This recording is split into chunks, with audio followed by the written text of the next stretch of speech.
Welcome back to channel. மலையாளத்தில் ரீசெண்டாக தேட்டரில் வெளிவந்திருக்கிற ஒரு கிரைம் த்ரில்லர் ட்ராமா மூவி தான் களம் காவல்.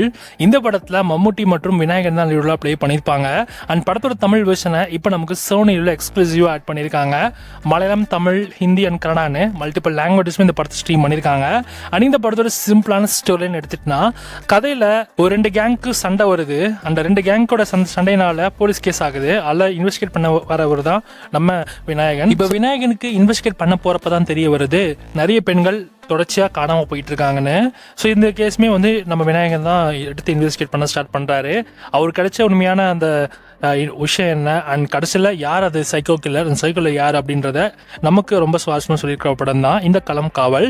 இந்த படம் ஓவராலாக பார்க்க வேண்டிய ஒரு படம் தான். கண்டிப்பாக ட்ரை பண்ணலாம். ஒரு சூப்பரான ஒரு Malayalam slow burn thriller drama மாதிரி இந்த படத்தை எடுத்திருக்காங்க. மம்முட்டியோட ஆக்டிங் ஆகட்டும், விநாயகோட ஆக்டிங் ஆகட்டும், 2 பேரோட ஆக்டிங்குமே நல்லா இருந்துச்சு. கண்டிப்பாக ட்ரை பண்ணலாம். படத்தோட தமிழ் டப்பிங் ரொம்ப நல்லா இருக்குது.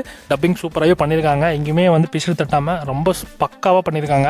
ஸோ ஓவராலாக ஒரு நல்ல வாட்ச் தான். ட்ரை பண்ணி பாருங்கள். ஸ்லோ பர்னாக தான் இருக்கும், பட் ஆனால் ஒன்ஸ் இந்த படத்தை நீங்கள் ட்ரை பண்ணலாம். பார்க்கறதுக்கு நல்லாவே இருக்குது. ஸோ செக் பண்ணி பார்த்து எப்படி இருக்குன்னு சொல்லுங்கள். ஸ்க்ரீன் பிளே எங்கேயுமே பெருசாலாம் லேக் அடிக்கல, ஸ்லோவாக போகும், அவ்வளோதான். வேறு எதுவும் கதை கிடையாது. ஸோ இந்த படத்துக்கு SRS ரேட்டிங்ஸ் 5க்கு 3.5 கொடுக்கலாம்.